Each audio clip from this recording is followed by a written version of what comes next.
আসসালামু আলাইকুম এভরিওয়ান। ছুঁয়ে দিলে মন গল্পের দ্বিতীয় পার্ট। তো চলো বেশি কথা না কইয়া গল্প শুরু করা যাক। ভিড় ঢেলে ভিতরে গিয়ে দেখি সাদা কাপড়ে মোড়ানো একটা লাশ। আমার বুকের ভিতর কেমন জানি ধুকধুক করছে। পাশে দেখি মিলি দাঁড়িয়ে আছে, আমাকে দেখে তুবা কান্না জড়িত চোখে তাকিয়ে আছে।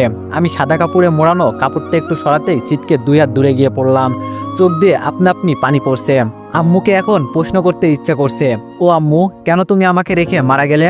পাশ থেকে একটা মহিলা আস্তে করে বলল, কি জানি বাবা, কি নাকি কলঙ্ক নিয়ে গলায় ফাঁসি দিছে। তখন আমার মাথায় এলো, আম্মু তাহলে গলায় ফাঁসি দিছে। তুবা বলল, দেখেন ভাইয়া, আপনি কান্না করলে আপনার পিচ্চি বোন কি করবে? ও তো এখনো কিছুই বোঝে না।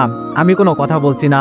এই পৃথিবীতে শুধু আমার আপন ছিল 2 জন, একজন আমার আম্মু, আরেকজন আমার বোন। মিলি বলল, ভাইয়া তুমি কান্না করছো কেন? আর আম্মু এভাবে শুয়ে আছে কেন? আমি মিলিকে জড়িয়ে ধরে আসি। কি বলবো, পিচ্ছি একটা মেয়ে, এখনো এত কিছু বোঝে না। সবাই মিলে আম্মুর দাপন কাপন সম্পূর্ণ করলো। মিলি সেই বিকাল থেকে কিছু খায় নাই। দোকান থেকে কিছু কিনে মিলিকে দিলাম। আমি বললাম, এই নে খেয়ে নে। মিলি বলল, আমি খাবো না। আম্মু আর তুমিও তো এখনো কিছু খাও নাই। আমি মিলিকে কি জবাব দিব? কথা বলার মতো ভাষা আমার নাই। খাবারগুলো এক সাইডে রাখলাম। আমার মনে শুধু একটাই প্রশ্ন, আম্মু ফাঁস নিল কেন? কেউ কিছু করেছে? আমি বললাম, মিলি এইদিকে আইতো। মিলি আমাকে জড়িয়ে ধরে বলল, বলো ভাইয়া। আমি বললাম, আচ্ছা আমি চলে যাওয়ার পর কি হয়েছিল বলতে পারবি? মিলি বলল, হ ভাইয়া, তবে মনে পড়ছে না। আমি বললাম, একটু মনে করতো। মিলি বলল, হ ভাইয়া, মনে হয়েছে। তুমি চলে যাওয়ার পর ওই পাশের বাসার কাকা এসেছিল। আমি বললাম, পরে? মিলি বলল, পরে বলে মিলি কান্না করে দিল। আমি বললাম, কি হয়েছে বোন, তুই কান্না করছিস কেন? মিলি বলল, কাকা আসার পর আম্মু আমাকে জোর করে ঘর থেকে বাইর করে দিয়ে দরজা বন্ধ করে দেয়। অনেকক্ষণ দাঁড়িয়ে থেকে আমি কান্না করছি।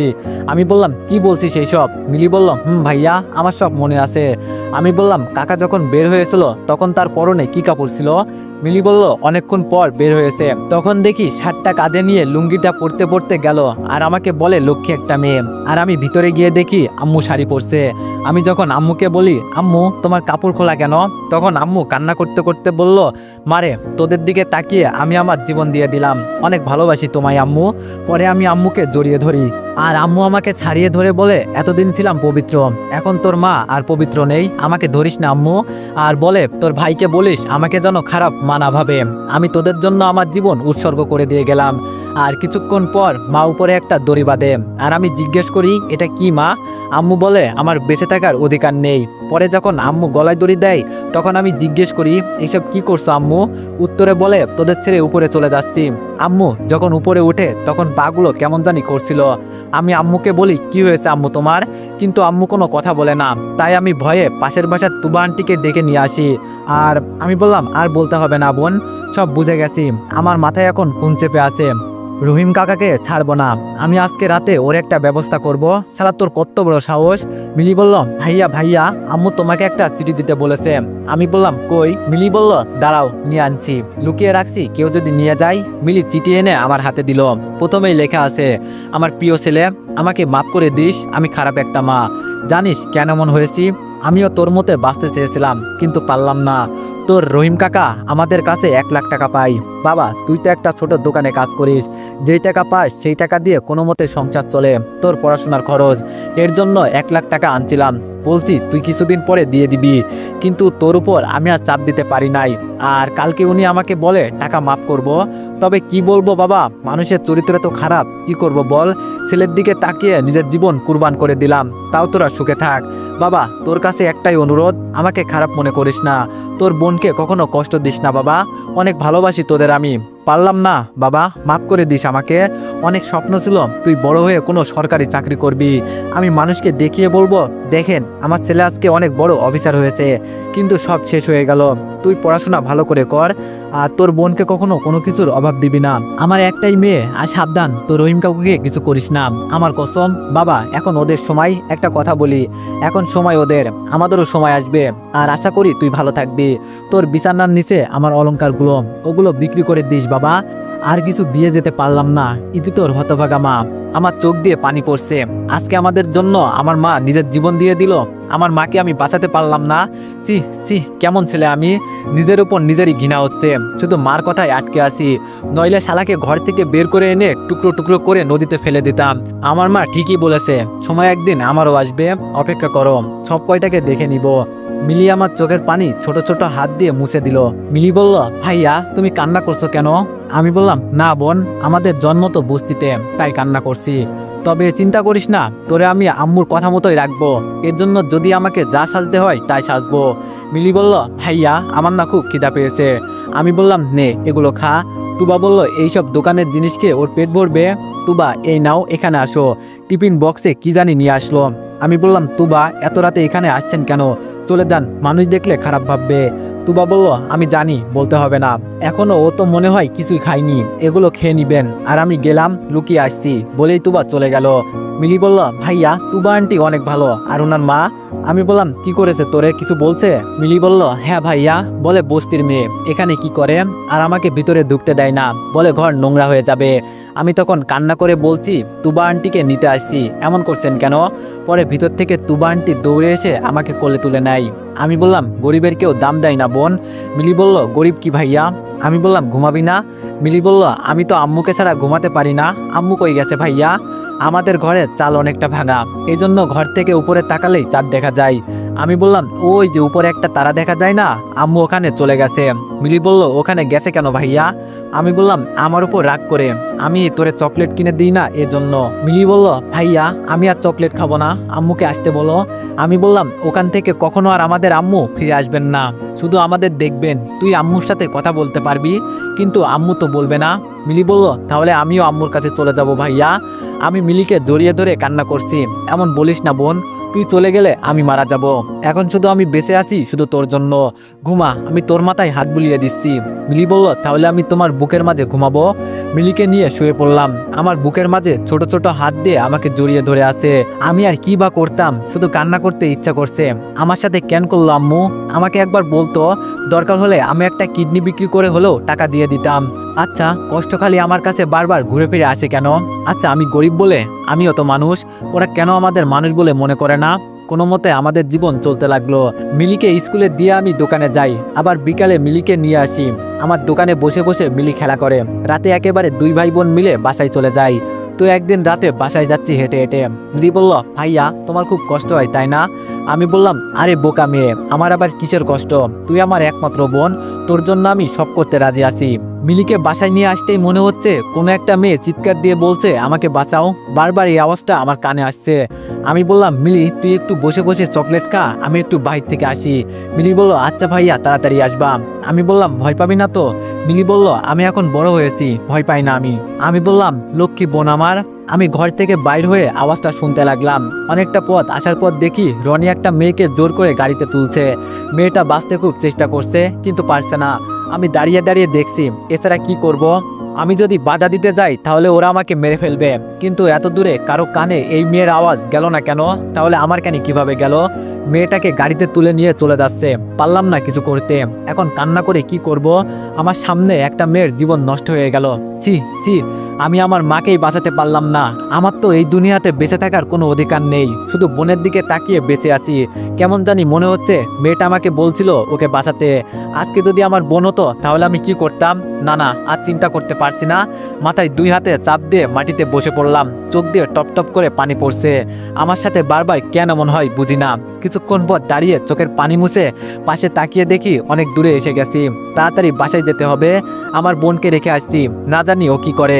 শর্টকাট রাস্তা দিয়ে ঢুকে গেলাম, তাড়াতাড়ি হেঁটে যাচ্ছি। হঠাৎ সামনে দেখি একদল মেয়ে রাস্তা আটকে সিগারেট খাচ্ছে। মনে মনে বললাম, না জানি আজকে কোন বিপদে পড়ি। মেয়েগুলো আমাকে দেখে বলল, এই দিকে আয়। আমি ভয়ে ভয়ে ওদের কাছে গেলাম। আমি বললাম, জি বলেন। একটা মেয়ে বলল, এখান দিয়ে কই যাস? আমি বললাম, জি আপু, বাসায় যাচ্ছি।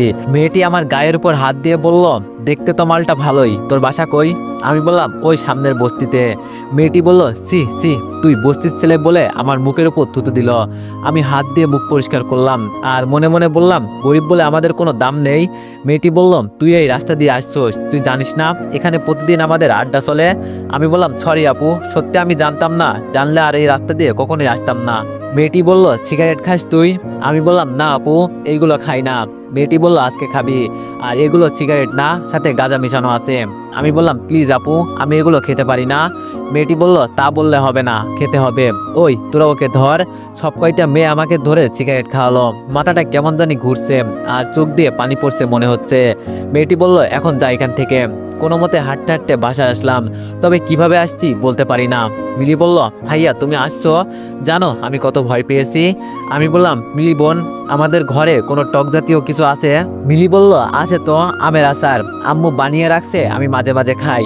আমি বললাম, আমাকে একটু এনে দিবি? মিলি বলল, দাঁড়াও ভাইয়া আনছি। টক খেয়ে শুয়ে আসি, এখন সব ঠিক লাগছে। মিলি বলল, ভাইয়া তোমার কি হয়েছিল? আমি বললাম, কিছু না বোন, আজকে মনে হয় রান্না করতে পারবো না, অনেক রাত হয়ে গেছে, আমি হোটেল থেকে খাবার নিয়ে আসি। মিলি বলল, তুমি যাবা না, এত দেরি করে আসো, পরে আমাকে মিথ্যা বলো। আমি বললাম, এখন আর দেরি হবে না, বিশ্বাস কর বোন, যাবো আর আসবো। মিলি বলল, সত্যি তো? আমি বললাম, সত্যি সত্যি সত্যি, 3 সত্যি দিলাম। মিলি বলল, যাও। পকেটে হাত দিয়ে দেখি 100 টাকা আছে। যাক, আজকে রাতটা চলে যাবে। রাতে শুয়ে শুয়ে চিন্তা করছি, সবাই আমার সাথে খারাপ ব্যবহার করে কেন বুঝতে পারি না। আমার জন্ম হওয়াটাই কি পাপ ছিল? কেন সবাই আমার সাথে এমন করে বুঝি না। সকালে মিলিকে স্কুলে দিয়ে দোকানে যাব, কিন্তু হঠাৎ রাতের কথা মনে হয়ে ভয়ে ভয়ে বাসার দিকে আসছি। না জানি থানার ওসি আমাকে আবার ধর্ষণের অভিযোগ দিয়ে দেয় না। না, আজকে আর বাইরে থাকা যাবে না। আমি কোথায় গেলে আমার বোনের কি হবে, এইসব চিন্তা করে বাসায় চলে যাচ্ছি। বাসার কাছাকাছি আসতেই তুবার আম্মু ডাক দিল। আন্টি বলল, এই ছেলে এইদিকে আসো তো। তুবারা অনেক ধনী, ওদের বাসা 4 তলা, বড়লোক বাবার একমাত্র মেয়েও। আমি বললাম, জি আন্টি। আন্টি বলল, জানি না তোমার আম্মু কেন ফাঁস নিল, না জানি কোন বেটার লগে কি করছে, বলা তো যায় না, স্বামী নাই। আমার হাতটা ছিল রডের উপর, এমন ধরে রডটা চাপ দিলাম, হাতটা সামান্য পরিমাণ কেটে গেছে। বুঝতে পারছি তুবার মা যদি না হতো তাইলে এখানে শরীর থেকে কল্লাটা আলাদা করে ফেলতাম। রাগে আমার শরীর জ্বলে যাচ্ছে। আন্টি বলল, সে যাই হোক, তোমার আম্মুর কাছে আমি 5000 টাকা পেতাম, তোমার পড়াশোনা করতে নিছিল, বলে ছেলে চাকরি পেলে দিয়ে দিবে। তখন তার বলতে পারি নাই তোমার কাছে, এখন বললাম, জানি তুমি টাকা দিতে পারবা না। এক কাজ করো, আজকে কাজের মেয়েটা আসে নাই, আমার বাসাটা একটু পরিষ্কার করে দাও, তাহলে আর টাকা দিতে হবে না। মনে মনে বললাম, হায় রে দুনিয়া, মানুষ সুযোগ পেলে সদ্ব্যবহার করে। আন্টি বলল, কি চিন্তা করছো, কাজ করবা কিনা, টাকাগুলো নইলে দিতে হবে। আমি বললাম, জি আন্টি, আমি রাজি আছি। আন্টি বলল, তো দাঁড়িয়ে আছো কেন, কাজে লেগে পড়ো। মান সম্মান মাটিতে পুঁতে দিলাম, টাকার জন্য আজকে আমাকে কত কিছু করতে হচ্ছে। আর মানুষের চিন্তা ভাবনা এত নিচ যে আমি বুঝতে পারি নাই। কাজ করতে করতে বিকাল হয়ে গেল। হঠাৎ দেখি তুবা কোথা থেকে আসছে, মনে হয় ভার্সিটিতে গেছিল। আমাকে ওদের বাসা পরিষ্কার করতে দেখে চোখ বড় বড় করে তাকিয়ে আছে আমার দিকে। তুবা বলল, দাঁড়ান বলছি, দাঁড়ান। আমি বললাম, জি বলুন। তুবা বলল, আপনাকে কে এসব করতে বলেছে? হ্যাঁ। আন্টি বলল, আরে মা, আমি বলেছি, ওর মার কাছে আমি 5000 টাকা পেতাম, টাকা তো আর দিবে না এজন্য। তুবা বলল, আম্মু তোমার মাথা খারাপ হয়ে গেছে, টাকার জন্য তুমি সি সি সি, আর আপনি যান, আপনার সাথে আমি পরে হিসাব করব। আমি বললাম, কিন্তু। তুবা বলল, কোনো কিন্তু শুনতে চাই না, যেতে বলছি না আপনাকে। আমি বাসা থেকে বাইর হয়ে গেলাম, আর শুনতে পাচ্ছি তুবা ওর মার সাথে ঝগড়া করছে। আসলে মেয়েটা ভালো আছে, আর মাটা একদম ডাইনি বুড়ি। কিভাবে যে ওনার পেট থেকে এই মেয়েটা হলো এখন আমার সন্দেহ হয়। চিচি, কি যে চিন্তা করছি না আমি। থাক, সেই সব কথা বাদ দিই। আম্মুর ঋণ পরিশোধ করতে পারছি, এটাই অনেক। কালকে ভার্সিটিতে যেতে হবে, অনেক দিন ধরে যাই না। বিকালে রান্না করে মিলিকে স্কুল থেকে নিয়ে আসলাম। সকালে মিলিকে স্কুলে দিয়ে আমি ভার্সিটির উদ্দেশ্যে রওনা দিলাম। যখন গেটের ভিতরে ঢুকলাম, অনেকটা পথ চলে গেছি, তখন কলেজের এক বড় ভাই ডাক দিল। তাকে অবশ্য আমি চিনি, ছাত্রলীগ করে কলেজে। মনে মনে বললাম, কিন্তু আমাকে ডাকলো কেন বুঝতে পারলাম না। হেঁটে হেঁটে ওনার কাছে চলে গেলাম। আমি বললাম, আসসালামু আলাইকুম ভাই, কেমন আছেন? ভাই বলল, ওয়ালাইকুম আসসালাম, আমি ভালো আছি। আমি বললাম, কি জন্য ডাকছেন ভাই? ভাই বলল, আমার গালে একটা চড় দে। আমি বললাম, মানে কি বলছেন ভাই? ভাই বলল, যাই বলছি তাই কর, আমাকে থাপ্পড় দিতে বলছি তুই দে। আমি বললাম, আপনি এখানে ছাত্রলীগ করেন, আপনাকে সম্মান করি, কিভাবে চড় দিব বলেন, তাছাড়া আমি কেন? ভাই বলল, তোরে কলেজে অনেকেই চিনে না, আর আমার একটা দরকার আছে, তোরে সেটা করতে বলছি, তাড়াতাড়ি কর। আমি বললাম, কিন্তু ভাই। ভাই বলল, আবার বলিস কিন্তু? কি এক জ্বালাই পড়লাম রে ভাই, দূর। আস্তে করে ভাইয়ের গালে একটা চড় দিলাম। ওমা, চড় দিয়ে আমি মনে হয় ভুল করেছি। কোথা থেকে একটা মেয়ে এসে আমার গালে আরো 2টা চড় দিয়ে বলল, তোর তো সাহস কম না, তুই আমার বয়ফ্রেন্ডের গালে চড় দিস। ভাইয়া বলল, কিন্তু তুমি তো আমাকে ভালোবাসো না। মেয়েটা বলল, কে বলল? হ্যাঁ, আমি বলছি যে তোমাকে আমি ভালোবাসি না। তুমি জানো না, মেয়েদের বুক ফাটে তো মুখ ফোটে না। ভাইয়া আমাকে বলল, ছোট ভাই, আমি ওর পক্ষ থেকে সরি বলছি, কিছু মনে করিও না। হ্যাঁ, আসলে দেখতে চাইছিলাম তোমার ভাবি আমাকে কত ভালোবাসে। আমি বললাম, আরে না ভাইয়া, সমস্যা নেই। ভাই বলল, কোনো সমস্যা হলে আমাকে বলিও, কেমন? আমি বললাম, ওকে ভাই। হেঁটে যাচ্ছি আর চিন্তা করছি, আমাকে দেখে এখন সবাই ব্যবহার করে, আমি মনে হয় খেলার একটা পুতুল। বুঝি না রে ভাই আমার সাথে কেন এমন হয়। ভার্সিটিতে কিছু কাজ ছিল, সেগুলো শেষ করে বাসার উদ্দেশ্যে হেঁটে যাচ্ছি। একটু সামনে যেতেই দেখি পুলিশের গাড়ি। এটা দেখে ভয় পেয়ে গেলাম। কুকুরের সামনে আর যাওয়া যাবে না, পরে কামড় দিয়ে দিবে পিছনে। ওরা টাকার জন্য এত নিচে নেমে যেতে পারে তা আমার জানা ছিল না। সে যাই হোক, অন্য একটা রাস্তা ধরে হেঁটে যাচ্ছি। হঠাৎ একটা বোরকা পরা মেয়ে ডেকে বলল, ভাইয়া একটু দাঁড়ান। আমি দাঁড়িয়ে মেয়েটার দিকে তাকালাম, কিন্তু চিনতে পারলাম না। আমি বললাম, জি আপু, কিছু বলবেন? মেয়েটা বলল, আসলে ভাইয়া সেই দিনের জন্য সরি। আমি বললাম, আপনি তো আমাকে চিনেনি না। মেয়েটি বলল, আমি মিতু ভাইয়া, ওই যে ধর্ষণের অভিযোগে আপনাকে থানায় নিয়ে যাওয়া হয়েছিল। আমি মন খারাপ করে বললাম, ও তো এখন আবার কি করতে হবে? আপনার জন্য থানায় গিয়ে মার খেতে হবে? লাগলে বলতে পারেন, আমরা তো মানুষ না, সবাই যেভাবে ইচ্ছা সেভাবেই ব্যবহার করে। মিতু বলল, এভাবে বলছেন কেন? সত্যি সেই দিনের জন্য সরি। আপনার শার্ট দিকে মনে করছি আপনি সে যে আমাকে। আমি বললাম, থাক, বলতে হবে না, যা হয়ে গেছে তা তো আর বললে উঠবে না। মিতু বলল, ভাইয়া আপনি অনেক ভালো মানুষ। আমি একটা মুচকি হাসি দিয়ে বললাম, মানুষে আমাকে খারাপ বলে আর আপনি ভালো বলছেন, বুঝলাম না। মিতু বলল, সেই দিন আপনি আমার জন্য কত মার খেলেন, তাও আমাকে কিছু বললেন না। আমি বললাম, আপনি তো আর ইচ্ছা করে করেন নাই। আচ্ছা এসব বাদ দেন তো, আপনার খবর কি, ভালো আছেন তো? মিতু বলল, কিভাবে ভালো থাকি ভাইয়া, এত বড় একটা অপবাদ কাঁধে নিয়ে ঘুরছি, শুধু মরতে পারছি না, বাবা মার মুখের দিকে তাকিয়ে বেঁচে আছি। আমি বললাম, ওর বিচার করে নাই ওসি? মিতু বলল, ওর নামে মামলা করতে গিয়েছিলাম, কিন্তু ও আমার বাবাকে হুমকি দিয়েছে।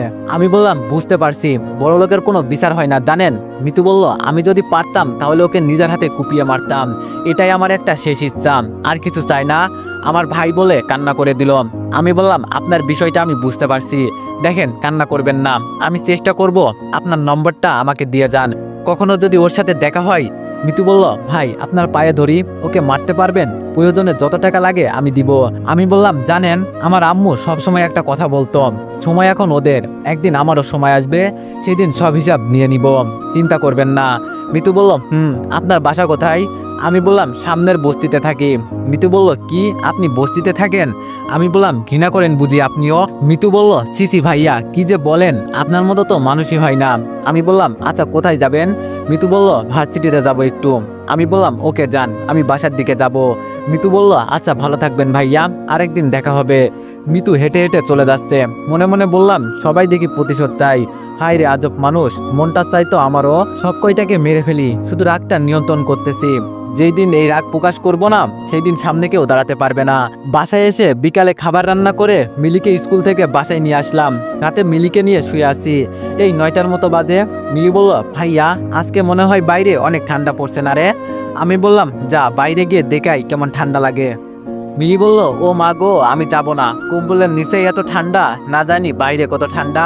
আমি বললাম, তো ঠান্ডা লাগছে? মিলি বলল, না ভাইয়া আমার তো খুব গরম লাগছে। আমি বললাম, ও মা তাই নাকি, তাহলে বলিস কেন ঠান্ডা? মিলি বলল, না মানে আমি মনে করছি বাইরে ঠান্ডা লাগে এজন্য। আমি বললাম, ওরে বাটপার। হঠাৎ শুনলাম দরজায় টকটক করছে। মিলি বলল, এখন আবার কি আসলো? আমি বললাম, যা বোন দেখ তো কি আসলো। মিলি বলল, আমি পারবো না বাবা, পরে আমার ঠান্ডা লাগবে, তুই যা। আমি বললাম, আচ্ছা শুয়ে থাক। মিলি বলল, এটাও পারবো না। আমি বললাম, তাহলে কি করব বল, তোরে নিয়ে আর পারি না। মিলি বলল, আমাকে কোলে নে। আমি বললাম, আচ্ছা কথা বলিস না আর, আই। মিলিকে কোলে নিলাম। আমি বললাম, আবার কম্বল নিলি কেন? মিলি বলল, আমার ঠান্ডা লাগে না বুঝি? আমি বললাম, বোন তোর যা ইচ্ছা তাই কর, তোর সাথে আমি কথা বলতে পারবো না। মিলিকে কোলে নিয়ে দরজা খুললাম, দেখি আন্টি আর তুবা আসছে। তুবাকে দেখেই মিলি তুবা আন্টি বলে লাফ দিয়ে তুবার কোলে চলে গেল। তুবা বলল, এখন যদি পড়ে যেতে? মিলি বলল, আমি জানি আন্টি আমাকে পড়তে দিত না, ঠিকই ধরে নিত। আমি 2টা চেয়ার দিলাম, আন্টি আর তুবা বসলো। আমি বললাম, আন্টি চিন্তা করবেন না, কয়েকদিনের ভিতরে আপনার টাকা আমি দিয়ে দিব। তুবা বলল, এই আম্মু তোরে কি বলে আগে তো শুনবি, আগ বাড়িয়ে কথা বলিস কেন? আমি বললাম, জি আন্টি বলেন। আন্টি বলল, আসলে বাবা আমি সেই দিনের জন্য সরি। তুবা যখন তোমার কথা বলেছে আসলে তুমি অনেক কষ্টে আছো, তখন আমার ওইসব করা ঠিক হয় নাই, সরি বাবা, মাফ করে দিও। জানো তো আমার অল্পতেই রাগ হয়ে যায়। আমি বললাম, আরে আন্টি সরি বলতে হবে না, সরি তো বলার দরকার আমার, আমি এখন আপনার টাকা দিতে পারি নাই। আন্টি বলল, তোমাকে টাকা দিতে বলেছে আমি? আমি বললাম, না আন্টি তাও তো। আন্টি বলল, বাবা আমি তোমার উপর অনেক অন্যায় করে ফেলেছি, সরি। আমি বললাম, না আন্টি সরি বলতে হবে না, আপনি এই গরিবের বাড়িতে আসছেন এটাই অনেক। আন্টি বলল, তুমি চাইলে আমাদের উপরের রুমে তোমার বোনকে নিয়ে থাকতে পারো, ভাড়া দিতে হবে না তোমাকে। আমি বললাম, আরে না না আন্টি কি যে বলেন, আসলে আন্টি আমার আম্মু শেষ স্মৃতি নিয়ে আমি বাঁচতে চাই। আন্টি বলল, সে যাই হোক, যখন তোমার মন চাইবে তখন গেলেই হবে। এখন আমার একটা প্রশ্ন। আমি বললাম জি আন্টি বলেন। আন্টি বলল তুমি আমার মেয়ের সাথে বন্ধুত্ব করবে না নাকি? আমি তুবার দিকে তাকিয়ে দেখি হাসতেছে। আমি বললাম না মানে আন্টি। আন্টি বলল আমার মেয়ের ফ্রেন্ড রিকোয়েস্ট অ্যাকসেপ্ট করো নাই কেন এখনো? আমি বললাম আসলে আন্টি। আন্টি বলল আমি কোনো কিছু শুনতে চাই না। আমি বললাম ওকে ওকে আন্টি, ভয়ে বলে ফেললাম। আন্টি বলল তুবা আমি গেলাম, তুই আয়। তুবা বলল আচ্ছা আম্মু। তুবা বলল কেমন দিলাম? আমি বললাম তাই বলে তোমার মার কাছে বলবে? মিলি বলল ভালো করেছে, তুই আন্টিকে ফ্রেন্ড করে নিলে কি হয়? আমি বললাম চুপ, তুই কথা বলবি না। মিলি বলল উচিত কথা বললেই দোষ। আমি বললাম আসলে তুই কি আমার বোন? তুবা আর মিলি মিলে হাসতেছে আমার কথা শুনে। আমি বললাম আপনার মা আপনাকে একা একা রেখে গেছে, ভয় করে না? তুবা বলল কিসের ভয়, আপনি তো আমার ফ্রেন্ড।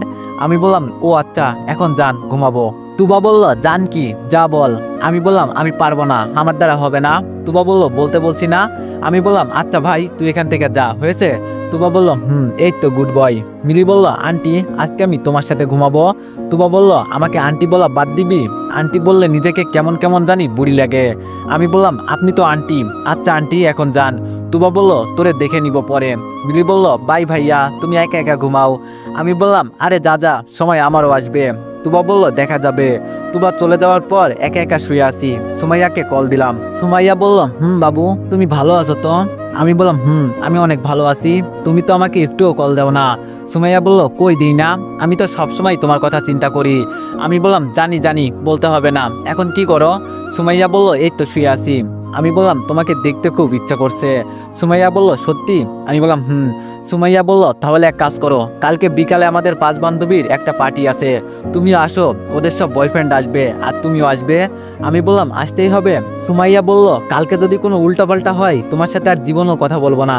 আমি বললাম আচ্ছা বাবা, বিকালে সময় মতো চলে আসবো, তুমি ফোনে লোকেশন পাঠিয়ে দিও। সুমাইয়া বলল সেটা তোমার বলতে হবে না। আমি বললাম খাওয়া দাওয়া করছো? সুমাইয়া বলল তোমার ঠোঁট দুটো খেতে খুব ইচ্ছা করছে।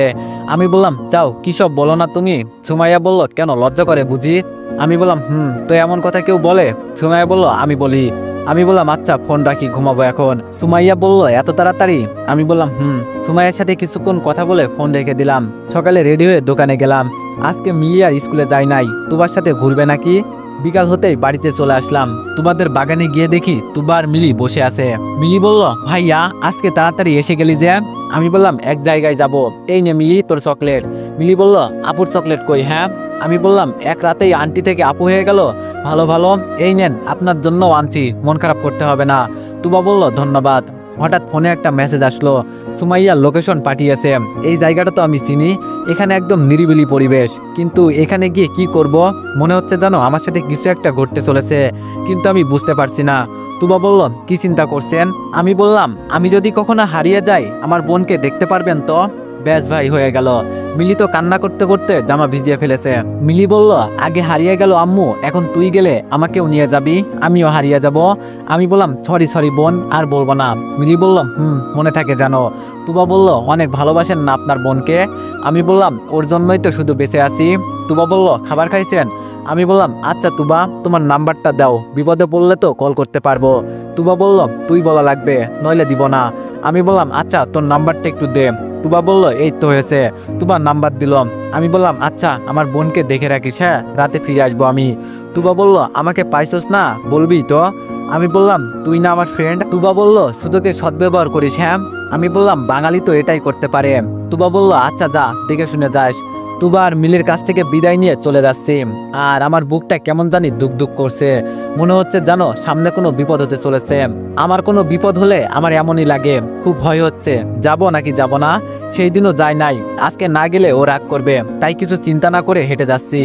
যেখানে গেলাম এর চারপাশে শুধু জঙ্গল আর জঙ্গল, আর মাঝখানে একটা রাস্তা। সুমাইয়া আবার কল দিছে। সুমাইয়া বলল কই তুমি বাবু? আমি বললাম এটা কোথায় ডাকলা তুমি, চারপাশে শুধু জঙ্গল আর জঙ্গল। সুমাইয়া বলল এখানে কেউ আসবে না, আমরা শুধু এনজয় করব, কেউ শুনবে না।